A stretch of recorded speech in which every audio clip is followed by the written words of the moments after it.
Monark, desculpa se repetir algumas coisas que a gente falou lá no seu podcast, foi muito legal, mas é que aqui você sabe, é outra bolha, outro negócio. Claro. Mas o que eu queria deixar pro pessoal assim, cara, que eu fiquei muito preocupado contigo, muito preocupado nas primeiras horas, nos primeiros dias, e eu não consigo, por mais que você tenha me falado, eu não consigo me colocar no seu lugar do que você passou, cara. Eu queria que você desse pra gente, numa linha temporal, desde aquele podcast e à noite, o que aconteceu no dia seguinte, onde o mundo caiu na sua cabeça, relacionamento com a família, o que a família, os amigos, não sei o quê. Dar o contexto do que estava acontecendo e as horas e os dias seguintes. Como foi pra você? Bom, primeiro dia do apocalipse, eu acordei 11 horas da manhã, porque o papo tinha ido até 2 horas da manhã, eu acho que do dia Era dia você, anterior. O Kim e a Tabata, certo? Isso. E aí eu acordei com uma ligação. Me acordaram, na verdade. Falando assim, você tem que ir no flow, o mundo tá desabando, eu não tava entendendo nada. Aí eu fui lá e descobri o que tava acontecendo. Todo mundo lá dentro tava... Loucura total. O mundo completamente desesperado, entendeu? Em pânico mesmo, assim. Quem você encontrou primeiro lá? Você encontra o Igor, você fala antes? Ou você... O Igor tava no Rio de Janeiro, cara. Putz, é mesmo, eles estavam indo pra falar com o Zico. Isso, ele e o David Jones. Isso. Então, você acaba falando com quem lá? Tava todo mundo que... Tava o André, que é o CEO, tava o Bruno, que é o CFO. Tá. E tinha uma galera lá. Esperando pra fazer uma reunião pra saber o que... As medidas a ser tomadas? Isso, assim? exato. E meio que a gente já tava, mano... Puta, não vai dar pra tancar... Essa foi muito grande, a gente vai ter que dar algo. A estratégia que eles tinham era dar um corpo pra salvar. Literalmente mesmo. Não adianta só pedir desculpas, não adianta retratação. Não, primeiro a gente pediu desculpas, aí não ajudou. Então, mas isso. Piorou, inclusive. Isso fez parte da estratégia. Fala, tipo, faz um vídeo. Sim, eles falam, tem que pedir desculpa e tal. Eu falei, cara, vou pedir desculpa, né? Por mais que eu não tenha defendido nada abominável como estavam interpretando. Como tem gente falando até hoje, deixar claro que você não defendeu em nenhum momento. Tá muito claro lá. É que você foi esticando o assunto, parecia que você tava defendendo. Você queria a liberdade de fazer qualquer coisa, até merda, entendeu? Até coisas absurdas, coisas, como fala...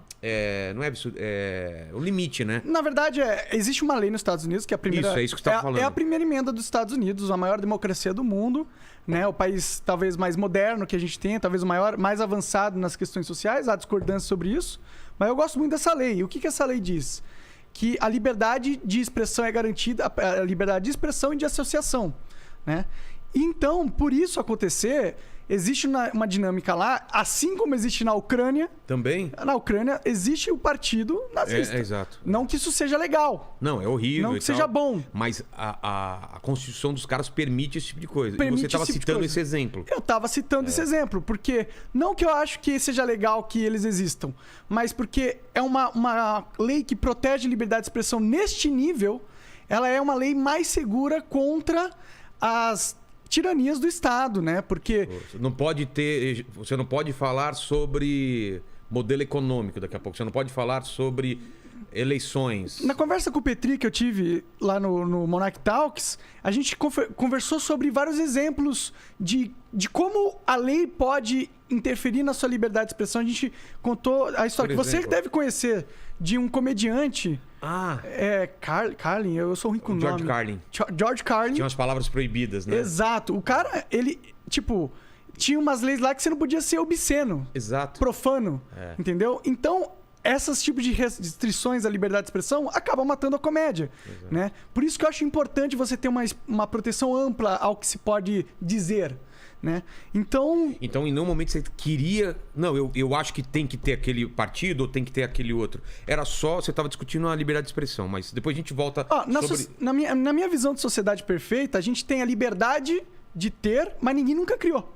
Porque não existe essas pessoas idiotas no mundo. Entendi. Não vai ter alguém que vai querer uma coisa tão absurda e bizarra desse jeito. Exato. Entendi. Mas sem que isso seja imposto pela lei, tá ligado? Isso tem que se dar de um avanço da sociedade. É que aqui é crime, né? Aqui é crime. Isso que pegou, entendeu? Você estava citando o exemplo dos Estados Unidos. Sim. Mas depois a gente fala mais sobre liberdade. O que é crime aqui é fazer apologia. Entendi. É você falar que acha certo a parada. Tá. Eu não estava falando que é certo a parada. Pelo contrário, a gente estava discutindo como mitigar os efeitos da parada. Mas disseram que você cometeu crime, você vai ter que depor em alguma coisa sobre isso? Ou não? Cara, está rolando uma investigação pelo MP Nacional, Federal, que eles vão ter que decidir ou não se eles apresentam uma denúncia como se eu tivesse feito apologia para ser julgado, entendeu? Entendi. Então, pode ser que aconteça algo assim. Pode ser que eles interpretem como se fosse isso, mas é uma interpretação muito rasa do que aconteceu. Porque alguns segundos depois e antes daquela fase, eu falo que nazismo é do demônio, eu falo que nazismo é errado pra caralho, que só gente idiota pensa isso. E então, tá claro ali na mídia que eu não estou fazendo apologia à parada. Eu estou contemplando uma visão de liberdade de expressão que é a mesma dos Estados Unidos, da América, que foi... teve uma época que os ministros dos Supremos nos Estados Unidos, eles tiveram que votar se essa lei ia continuar ou não. E eles votaram para que continuasse da forma com que está escrito na Constituição. Então, o que eu estava defendendo não era nada fora do planeta Terra, entendeu? Ele era algo que é uma realidade que existe na maior democracia do mundo. É a mesma coisa que você fala assim, você não pode fazer piada sobre estupro, ou não pode fazer piada sobre ou não machismo. Pode ter um cara que é pedófilo vilão num filme. Exatamente. Você não tá falando que o estupro é certo. Você só não quer que isso saia do controle, que você não pode simplesmente nem falar. Eu não posso discutir sobre isso. Exato. Eu não posso fazer piadas onde eu falo que isso é errado. Eu simplesmente não posso mais falar. Eu entendi muito a sua... Tanto que você me falou lá no seu programa que vocês... Terminou o programa, vocês não ficaram apavorados com o que poderia acontecer. Não. Foi normal. Tava todo mundo rindo, feliz. A Tabata, inclusive. Tiraram foto, até eu vi. Foi todo mundo sorrindo, todo mundo legal. Porque a gente entendeu todo o contexto da coisa. O contexto da coisa nunca foi defender essa merda. O contexto da coisa era liberdade de expressão. E tava também passando por uma parte de que queriam que fossem banidos livros falando sobre nazismo, entendeu? E eu não sou a favor disso, porque as pessoas têm que entender o que é justamente para evitar. E como que ela vai ler? Tem como que ela vai entender? Né? Quem não conhece a história tá fadado a repetir, né? Exato. Então, os erros que aconteceram, né? Então é exatamente isso que as pessoas estão propondo e que eu sou contra. Eu não acho que a gente mata um assunto fingindo que ele não existe. Jogando para baixo do tapete. Sim. Existe o problema, existe gente que acha isso que legal, pensa isso. E a gente tinha que ver quem é. Exatamente. Na minha opinião. Exatamente. Tinha que ver quem é para justamente saber como lidar. Para evitar ou corrigir. Mas a sociedade não quer pensar sobre isso. E fazer com que isso não aconteça de novo. Exato. Concorda? Concordo. Então vamos lá. Aí no dia seguinte, então, o primeiro papo foi tipo, faz um pedido de desculpa, e isso só atiçou ainda mais ainda a turba. Quer dizer, eu acho que o pedido de desculpa piorou ainda, né? Piorou a situação. Porque teve o papo que você fala que tava bêbado, e a galera fala, então quando tá bêbado, não sei o quê. Sendo que eu nunca tava defendendo não sei o quê. Eu tava bêbado e, portanto, eu não consegui me expressar da melhor forma, porque não sei se vocês já beberam, mas quando você bebe muito, a língua enrola, os pensamentos ficam desconexos. Fica uma lição também para essa nova fase sua. Sim. De trocar ideia sobre, porque senão você não consegue nem argumentar às vezes. Claro, né? Com certeza. Ainda mais porque lá você tinha o suporte do Igor, e agora é você sozinho, né? Se você sair do assunto e ficar bêbado, no meio do esquece, acabou o papo, entendeu? Eu acho que deve dar pra rolar, entendeu? Em momentos... Já rolou aqui. Exato. Eu e o Cossielo, a gente ficou 8 horas aqui bêbado. Sim. Mas aí o chat participava. Não era falando sobre política com deputados federais. Não, era falando sobre o carro do Batman, sabe essas coisas assim? Sim. Que era o Renegade, aquelas coisas. Aí tudo bem. Aí dá. Eu ainda quero amigo, né? Poder, exato, quando tiver um amigo como você lá, a gente encher a cara e falar bobagens. Não ficar muito bêbado, porque eu acho um erro. Que tenha controle, mas que solte um pouco. Só porque é legal, a galera quer ver essa espontaneidade. Ela quer ver alguém que tá confortável, tá tranquilo, tá bebendo uma cerveja. Entendi. Isso não é... Eu acho que isso aumenta o valor da conversa, de certa forma. Deixa as pessoas mais soltas. Elas atingem lugares que elas não atingiriam normalmente. E a galera gosta de ver isso, porque é mais natural, é mais autêntico. Então, esse foi até um diferencial do Flow no começo, né? Você não vai ver nunca na televisão. Sim, exato. Um cara fumando maconha, outro cara bebendo e não sei o que e tal. E os caras trocando ideia e dando risada. É tudo meio formal, né? Então isso meio que quebrou também aquele modelo de entrevista ou bate-papo formal, entendeu? Sim. Mas então, seguindo aquilo lá, quando que você faz os vídeos? De segunda a sexta. No Rumble, você tá falando? Não. Quando você faz o vídeo de pedir desculpa, tipo horário do almoço? Logo depois que eu acordei, assim, tipo 2 horas da tarde, entendeu? E aí só foi piorando. E você trocou ideia com o Igor sobre isso? Toquei, o Igor tava arrasado, né? Tava todo mundo... Tipo, porque eles estavam lá, eles sentiram lá na pele o cancelamento do tipo, Zico Caiu fala... na hora, Fala assim, ó, cara, nada contra, mas não vai dar pra rolar agora. O mundo tá caindo na cabeça de vocês. E se eu ficar com vocês, vai cair na minha cabeça também, entendeu? Então, esse sentimento afetou todo mundo. Aí tava todo mundo desesperado, todo mundo muito em pânico. E aí a gente teve que tomar uma decisão naquele momento. Você passeou pelas redes sociais e... Cara, imagina, não precisava passear pelas redes sociais. Na empresa, o marketing falava assim, ó, todas as marcas saíram. E tá todo mundo... No dia seguinte? Não, no dia seguinte do podcast. Sei. Na hora que deu a polêmica. Deu o negócio. Todas as marcas saíram, fudeu. Tem algumas que estão suspendendo e não sei o quê. Aí depois vem, ó, todos os convidados estão cancelando. Os convidados não podem ir. Todos os podcasts. Todos os convidados estão cancelando. De todos. O Sérgio falou aqui, cara. Até do dele, velho. Sim. Do Sérgio... Do Sacani, do Ciência Sem Fim, que não tem nada a ver com o que eu falei. Nada a ver com nada. Gente boa pra caralho. E aí, tipo, pô... Aí acendeu a luz vermelha. E aí os caras voltaram no mesmo dia. O Igor voltou. O Igor voltou só depois. Só no dia seguinte, entendeu? E aí a gente tomou essa decisão mesmo. O Igor lá no Rio, afastado fisicamente da gente. E a decisão foi que tinha uma chance, se a gente entregasse o meu corpo, que o cancelamento seguisse o corpo. Não ficasse no estúdio. Nos estúdios. Exato. Né? Mas não foi isso que aconteceu, infelizmente, né? O cancelamento, ele pegou todo mundo e o Flow tá desmonetizado até hoje. Até hoje. Inclusive, coloque aí, por favor, a hashtag, a mosquinha na tela. Monetiza Flow. Monetiza Flow. E o YouTube tá dando algum sinal de vida que tá vendo... Olha, todo mundo falou sobre isso. Você falou, o Podpah falou, tá ligado? Exato. O Rafinha. O Casimiro, o Rafinha. Casimiro também? Até o Casimiro falou, cara. Caramba. Todo mundo falou dessa parada. E, porra... Que é desproporcionalidade, né, cara? E o YouTube fez alguma coisa? Nem deu um sinal de... Até o que eu saiba, ele não mandou nenhum e-mail. Eu também não vi nada. Porque tem um lance que a gente falou aqui com o Arthur Duval também, que é assim, teve o erro e tem que ter uma pena. Tem que ter uma pena para aquilo. Mas você precisa saber qual é essa pena. Quanto tempo? 3 meses de desmonetização? Flow? 4 meses? Não sei o quê, mas ninguém sabe. Mas, ó, eu cogito até que você tinha que ter uma pena. Tipo... Não, tem. Eu também acho que tem que ter. Não, você não acha que não tem que ter? Do YouTube? Não, por quê? Eu não tava realmente defendendo, fazendo apologia. Eu tô falando assim, se infringiu alguma coisa, ele provou pra vocês que, ó, não poderia ter falado essa palavra, sei lá. Mas não infringiu, pô. Eu sei, mas se ele provasse alguma coisa e falasse, a pena pra isso é 1 mês. Ok, mas você não tem isso. Foi por causa disso que eu tô dando isso. É por causa do... E outra, a pena não foi em mim, né? Foi em todo mundo, em canais que... O Flow Esporte não tinha nada a ver e foi atingido. Exato. Então, e outra, eu não acho que o YouTube tem que se meter como um bastião da moralidade da sociedade, não. Ele não tem que ficar dando sinalzinho do que é certo e errado, não.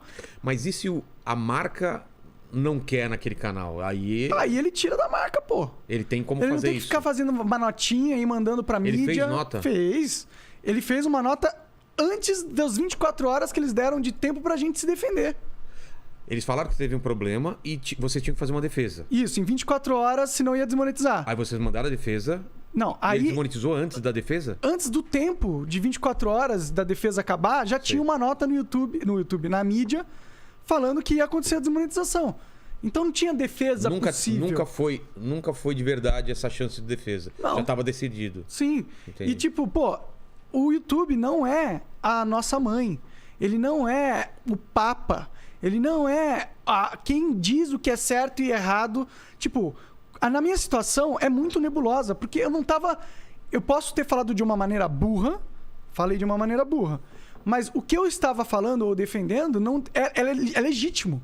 Porque eu não estava defendendo, eu não estava fazendo apologia a nada. Eu estava defendendo uma ideia que é liberdade de expressão, baseando essa ideia na primeira emenda dos Estados Unidos, que é o maior país do mundo. Isso é legítimo que alguém se discuta a público, entendeu? A forma com que eu fiz foi tosca. E tosca, eu poderia ter feito de uma forma melhor. Não sei se você viu depois com mais calma o trecho, ele assusta, né? Assusta. Como vai desencadeando as coisas, né? É porque tá sem o contexto. Judeu, não sei o que, sabe? As palavras foram escolhidas erradas. Sim. É isso que pegou. Concordo. Foi uma maneira muito burra de me expressar. Exato. Mas... Depois a gente fala especificamente sobre liberdade de expressão pra galera entender bem qual que é a nossa posição, porque eu tenho uma posição parecida com a sua sobre liberdade de expressão também. Pode crer. Mas, tipo, o que eu tava defendendo lá não era apologia porra nenhuma. Eu não tava fazendo uma alusão positiva da parada.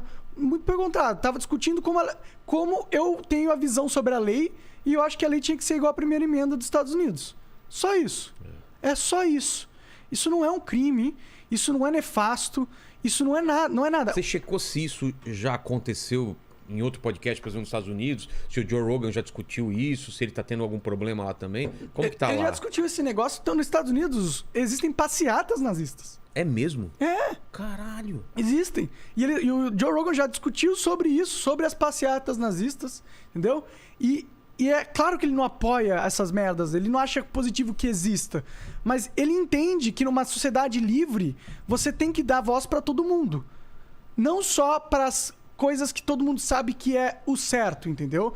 Não que eu acho que é positivo que eles falem merda, tá ligado? Só que eu acho que a proteção que a gente tem do Estado, quando a lei não pode vir e escolher um motivo pra te calar, entendeu? Que seja por causa de uma opinião. Eu não tô falando de ameaça. Eu não tô falando de você ligar pra sua ex-namorada e falar que ia... Call to action, né? Como chama isso? É você fazer um discurso que você chame pra ação, né? Que chame pra violência. Não tô falando isso. Eu não tô falando que isso é legal. Isso deveria ser permitido. Crime, Eu concordo, tem que ser crime. Eu tô falando da liberdade de expressão, assim como tem lá nos Estados Unidos. Você pode discordar de mim, falar que, os Estados Unidos tá todo errado, é uma merda, mas você não pode discordar de mim, que é uma ideia plenamente legítima de ser debatida e discutida.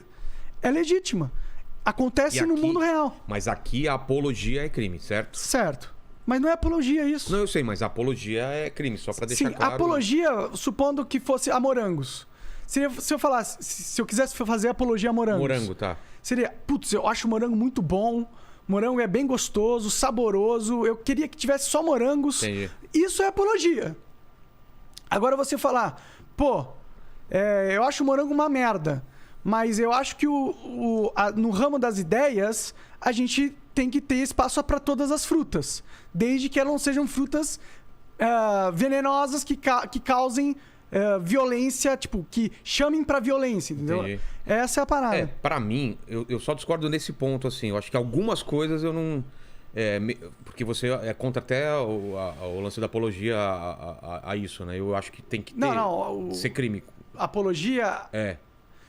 Cara, eu acho que ainda que tem que ser crime. Tudo bem, eu sei que nos Estados Unidos não é, nos Estados Unidos não mas aqui eu sou... Porque é uma coisa que deu errado mesmo, assim, entendeu? Mas não deu errado nos Estados Unidos.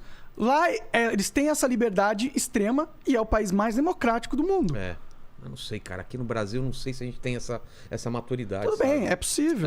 Então... De qualquer forma, eu não quero impor essa visão de mundo. Eu não quero Você só abriu a discussão, entendi. Eu só abri a discussão. Eu tava falando, olha, assim que funciona lá nos Estados Unidos. Pra mim, eu nem me incomodo com essa coisa que eu acho que tá certa mesmo. Apologia tem que ser crime e tal. Me incomoda abrir precedentes pra qualquer coisa pode virar... Mas abriu, tá vendo? Abriu precedente pra mim agora. Que é o lance do discurso de ódio. O que é discurso de ódio? Sim, cara? É a mesma coisa. É muito aberto isso, cara. É muito aberto. É muito aberto. Mas não abriu, esse negócio de apologia, não abriu um precedente pro Estado me perseguir? Exato. O Estado, ele tá prestes a começar a me perseguir.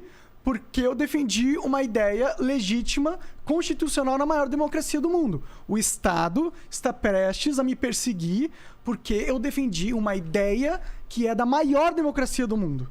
Você entende qual é a brecha que se abriu aí? Exato. É uma brecha. É uma brecha. Exato. Por mais que a gente acha que é mais fácil falar, queimem todos os nazistas e foda-se, eu quero que exploda. Fogo nos racistas. Fogo nos racistas. Cara, eu entendo o sentimento. Eu odeio também nazista ou racista. Eu acho que eles são seres humanos idiotas e repugnantes. Mas o que a gente tá defendendo aqui... que eu tô defendendo aqui, não são esses caras. Não é a liberdade desses caras falarem.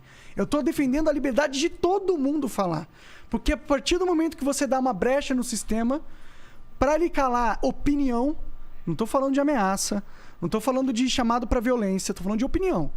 Quando você dá uma brecha pro Estado calar a opinião, o Estado vai calar os inimigos políticos dele. E aí a gente pode abrir para religião, pode abrir para qualquer coisa. Comunismo, tem partido comunista, tem religião, tem que ter liberdade para todo mundo professar sua fé e tudo mais. Exatamente, exatamente. A única diferença, até que eu falei lá no seu programa, é que o nazismo ele já nasce ruim, ele já nasce quebrado, né? Não é a mesma coisa que o cristianismo que o pessoal usou para matar pessoas em algum momento, para a Inquisição e tudo mais, né? Eu também acho, ele nasce quebrado, com certeza. É fundamentalmente odioso. Exatamente. Eu concordo plenamente.